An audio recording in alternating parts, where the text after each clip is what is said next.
Dan sore hari ini kita akan membahas mengenai cuitan SBY mengenai mimpi dengan narasumber yang telah bergabung melalui sambungan virtual. Sekretaris Majelis Tinggi Demokrat Andi Malarangeng dan juga Direktur Eksekutif Parameter Politik Adi Praitno. Selamat malam Bapak-Bapak. Selamat malam, Assalamualaikum. Waalaikumsalam. Saya mau ke Mas Adi terlebih dahulu nih. Mas Adi, jadi penafsirannya seperti apa nih? Mimpi naik kereta, mimpi atau ngimpi? Ya, saya kira dua hal ya. Pertama, yang tahu persis soal mimpinya Pak SBY tentu hanya SBY dan Tuhan saja. Kalau kita-kita yang melihat dari jauh itu kan sebenarnya tidak lebih dari sekedar menafsirkan apa kemudian disampaikan oleh Pak SBY dalam Twitternya yang sehari dua hari ini memang memantik spekulasi publik ya. Tapi yang kedua menurut saya adalah ini sebagai bentuk respon positif dari SBY yang sepertinya ingin juga menyambut rekonsiliasi politik yang sempat ditawarkan oleh teman-teman PDIP. Jadi pertemuan sekjen antara kedua partai, kemudian pertemuan antara AHY dan Mbak Puan, itu resultante politiknya, titik kulminasinya terletak pada tweet SBY sebenarnya. Di mana SBY itu punya mimpi bisa satu gerbong dengan Megawati, dengan Jokowi gitu ya. Sekalipun turunnya beda-beda, Jokowi turun di Solo, kemudian SBY di Pacitan, dan Mbak Megawati akan melanjutkan ke ke makam Bung Karno. Tapi pada prinsipnya antar elit ini mestinya harus satu ketika bicara tentang kepentingan bangsa dan bernegara. Ini yang sebenarnya menimbulkan bahwa di mana rekonsiliasi politik yang sejak awal disampaikan oleh PDIP kemudian mendapatkan respon yang cukup bagus dari kubu Demokrat dalam hal ini SBY tentu ditunggu betul oleh publik. Minimal ini akan mendinginkan suhu politik ya jelang menuju Pilpres 2024 yang akan datang. Tapi di luar itu tentu ada yang membaca konteks karena ketika bicara tentang satu gerbong antara Megawati dan SBY, di situ ada Jokowi. Jadi publik ini seakan-akan mengaitkan bahwa ada tawaran yang memasukkan nama AHY sebagai cawapres Ganjar Pranowo misalnya, tentu ini juga bisa menjadi mimpi lainnya dari Pak SBY. Siapa tahu misalnya koalisi Demokrat dengan PDIP bisa terwujud di 2024 dengan menduetkan Ganjar Pranowo dan AHY. Meski ini rumit, meski ini tak mudah karena selama ini memang selalu terjadi konfrontasi politik antara PDIP dan Demokrat, tapi dalam politik apapun bisa terjadi. Everything can happen in politics. Oleh karena itu inilah yang saya kira memang tafsir-tafsir politik yang belakangan ini muncul kepada publik bahwa pernyataan SBY itu bukan hanya sebatas sambutan positif untuk melakukan rekonsiliasi pada level elit, bukan hanya sebatas rekonsiliasi antara Megawati dan SBY, tapi yang paling penting ada keinginan-keinginan supaya Partai Demokrat ini siapa tahu bisa bekerja sama dengan PDIP mengusung Ganjar Pranowo dan AHY. Meski ini rumit, meski ini sulit, kalau elit yang memutuskan, kalau pada level Sulit bukan berarti tidak bisa seperti itu ya, Mas Adi? Ya, itu yang saya sebut, apapun bisa terjadi. Siapa yang bisa membayangkan, Mbak Zaza? Saya mau Dulu kita tidak pernah membayangkan Demokrat itu akan bertemu dengan PDIP. Itu suatu hal yang menurut kita sangat mustahil. Tapi seminggu ini mereka bertemu. Baik, saya mau tanyakan ke Pak Andi. Pak Andi, rekonsiliasi, harapan rekonsiliasi politik ini akan hanya untuk jangka panjang atau akan jangka pendek? Di pemilu ini juga bisa saja terjadi seperti tadi yang dikatakan oleh Mas Adi, Pak Andi.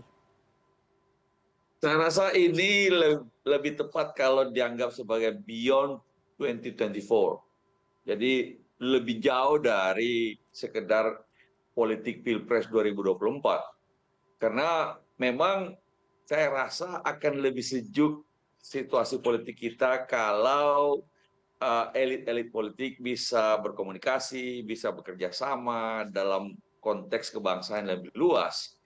Adapun kalau soal Pilpres 2024, ya memang kami punya posisi yang berbeda, dan itu juga disampaikan baik oleh Mbak Puan maupun Mas AHY sendiri bahwa posisi kami kalau Partai Demokrat memang bersama dengan Koalisi Perubahan dan mendukung Capres Anies Baswedan untuk 2024 ini. Nah, tetapi kalau dalam konteks rekonsiliasi dalam arti yang lebih luas, memang kami menyambut baik. Karena itu walaupun kami juga surprise dengan gesture dari PDIP kepada kami, tiba-tiba ingin berkomunikasi dan ingin bertemu, kami juga menyambut baik. Kalau soal mimpinya Pak SBY, memang ini Pak SBY ini kadang-kadang bermimpi dan ini benaran, dan kemudian mimpi ini kali ini juga menarik juga adalah bahwa beliau bisa satu gerbong bersama-sama. Ini pikirannya adalah setelah 2024 Pak Jokowi kemudian sudah lengser juga sebagai presiden dan ada 3 mantan presiden kan, Pak Ibu Megawati, Pak SBY sendiri, dan kemudian mantan presiden yang baru adalah Pak Jokowi. Dan kemudian tiga-tiganya naik gerbong dengan bersama-sama dibelikan tiket oleh Presiden ke-8. Nah, siapa yang Presiden ke-8 ini juga ya entah siapa nantinya lah kan. Lalu kemudian bersama-sama mereka bisa satu gerbong walaupun nantinya turunnya di tempat yang berbeda-beda. Yang Pak Jokowi di Solo, Pak SBY kan dari Solo kemudian masuk lagi ke Pacitan, lalu kemudian Ibu Megawati terus ke Blitar. Bang Andi, Ini jadi sesuatu yang satu gerbong ini bukan simbol akan satu gerbong pada pemilu 2024, bukan lantas simbolnya ke sana ya. Karena kan sebenarnya Demokrat juga sempat menyatakan akan mengevaluasi pencalonan terhadap Anies Baswedan kalau cawapresnya tidak kunjung dideklarasikan. Satu gerbong ini dalam konteks bagaimana bersama-sama menyelesaikan persoalan-persoalan kebangsaan. Misalnya walaupun misalnya sebelum bahkan pertemuan Mas AHY dan Mbak Puan, boleh dikata kami satu perahu dengan PDIP dalam konteks menolak 3 periode, menolak juga penundaan pemilu. Itu kami boleh dikata satu kubu ini tanpa harus ada komunikasi sebenarnya karena kepentingan bangsa yang sama. Dan ini kita bisa berlanjut ke depan membicarakan hal-hal semacam itu. Walaupun kita juga ada berbeda soal tertutup terbuka proporsional ini, tertutup terbuka sistem pemilunya, kami berbeda. Kami memilih untuk terbuka, PDIP tertutup. Ini sesuatu yang biasa. Tetapi kalau untuk 2024 masing-masing kita sudah punya posisi yang jelas pula. Tidak goyah ya. Memang mungkin Pak Andi saja ada mungkin tidak, kami tetap konsisten kalau soal itu. Walaupun ada juga kemungkinan misalnya kalau ada 3 pasang, kemungkinan besar ada putaran kedua. Nah, putaran kedua bisa saja kita saling bekerja sama. Nah, ini bagaimana bentuk kerjasama itu kita lihat nanti. Siapa yang lolos ke putaran kedua, kira-kira begitu. Mas Adi tanggapan ya Mas Adi, bahwa tidak akan goyah berbicara mengenai rekonsiliasi jangka pendek lah di pemilu 2024 ini tidak akan goyah, tapi mungkin saja kalau ada putaran kedua. Ya, saya kira bagus sebenarnya apa yang disampaikan oleh Bang Andi Malarangeng. Tentu ini menepis spekulasi-spekulasi bahwa satu gerbong yang dimaksud oleh Pak SBY itu bukan soal bagaimana keinginan bisa rujuk bersama dengan PDIP dan Demokrat maju Pilpres ya. Itu clear dan clean. Itu artinya Demokrat itu menolak mentah-mentah apa yang kemudian ditawarkan oleh PDIP yang mencoba untuk menduetkan AHY dengan Ganjar, itu satu. Tapi yang kedua menurut saya adalah ini kan pertemuan Puan Maharani dan Mas AHY itu tidak terlepas dalam konteks politik diawali oleh Puan Maharani yang menyebut AHY sebagai salah satu nama yang potensial bergabung dengan Ganjar Pranowo sebagai calon pendampingnya di Pilpres 2024. Sejak saat itulah kemudian rajutan pertemuan antar elit partai ini dimulai. Pertemuan antar sekjen, kemudian pertemuan antara anak-anak mantan presiden gitu ya, antara AHY dengan Puan Maharani, dan yang teranyar itu adalah respon yang disampaikan oleh Pak SBY. Jadi pertemuannya ini bukan soal politik kebangsaan, tapi politik di 2024. Jadi kita misalnya Mbak Puan itu tidak ngomong ingin ketemu AHY, ingin ketemu Demokrat karena ingin kalimatun sawah, ada common platform yang ingin dibangun supaya pemilu damai, supaya pemilu kondusif, supaya pemilu tidak ada pepercayaan apapun.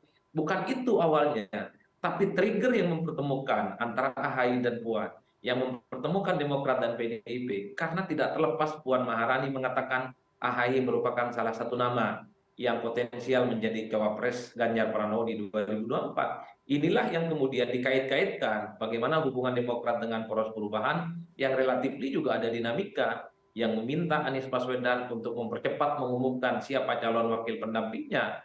Karena kalau tidak dipercepat maka Demokrat akan melakukan evaluasi dan bahkan Demokrat sangat mungkin misalnya akan mencoba untuk mencari petualangan politik yang baru berfungsi dengan poros-poros politik yang memungkinkan akan menerima semua proposal yang sudah ditawarkan Demokrat, terutama yang ingin menjadikan AHY sebagai calon wakil presiden di 2024. Jadi di situ sebenarnya kontaknya yang kemudian kita baca ya Zaza. Ya, Jadi bukan politik kebangsaan dulu yang ditawarkan, tapi adalah konteks politik elektoral, baru ada catatan-catatan yang lain tentang kebersamaan, menyamakan visi misi, meski Demokrat dan PDIP berada di dua kutub yang sebenarnya saling berbeda. Tapi mereka antara kedua partai ini saling menghormati satu sama yang lainnya. Tentu baik. pertemuan antara kedua partai ini tidak mungkin akan sekali jadi, akan ada kesepakatan politik, tidak tentu saja. Tapi akan ada pertemuan-pertemuan lanjutan. Tinggal apakah Partai Demokrat ini akan menerima proposal politik yang ditawarkan oleh Puan Maharani atau tidak. Kalau mendengar statementnya Bang Andi, rasa-rasanya sehebat apapun proposal dari PDP, kok iman politik Demokrat ini tetap berada di poros perubahan bersama Anies Baswedan maju Pilpres di 2024. Pertanyaan lanjutannya berarti Mas Adi ke Pak Andi saya tanyakan, iman politiknya sekuat itukah Pak Andi, dan juga goda-goda politiknya dari Puan Maharani ini lebih jauh nggak?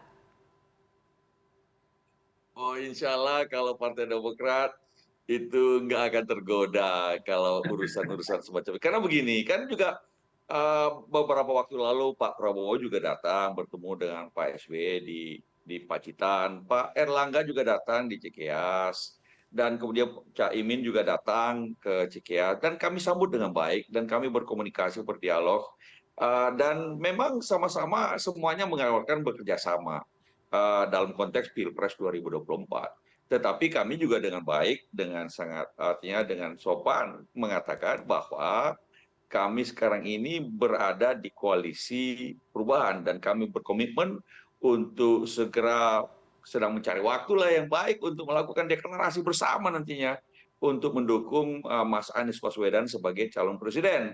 Tetapi sekali lagi kami tetap terbuka, saling menghormati posisi masing-masing, dan kemudian kalaupun ada nanti kesempatan bekerja sama, mungkin saja ke depan kalau dalam konteks 2024 mungkin dalam putaran kedua, ini juga sesuatu yang perlu kita bicarakan bersama nantinya kalau ada 3 pasang atau bahkan lebih 4 pasang calon.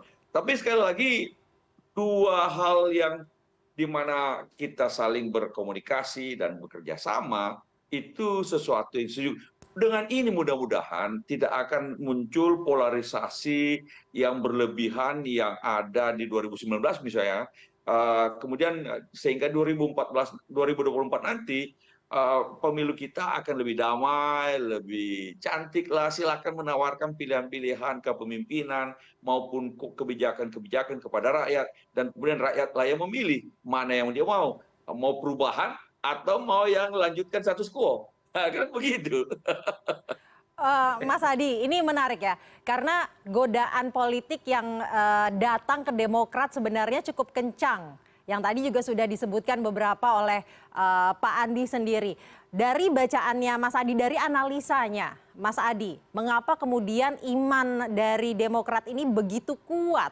Apakah karena memang posisi bargaining positionnya sekarang cukup tinggi atau seperti apa Mas Adi? Saya kira Partai Demokrat hebat ya. Biasanya kalau ada partai politik yang dilamar oleh partai penguasa, apalagi partai penguasa itu juga punya calon yang elektabilitasnya tinggi, rata-rata itu meleleh imannya. Tapi kalau melihat statementnya Bang Andi, ini iman politiknya kokoh. Nggak apa-apa lah kita beda pilihan politik, tapi siapa tahu di putaran kedua bisa bertemu. Saya membaca ini satu statement yang menolak halus ajakan PDIP yang ingin mengajak Demokrat untuk menjadi bagian dalam koalisinya di 2024, itu pertama. Yang kedua, kenapa Partai Demokrat itu terkesan menolak halus? Cukup sederhana. Karena bagi Demokrat, ya ini mazhab yang harus diperjuangkan.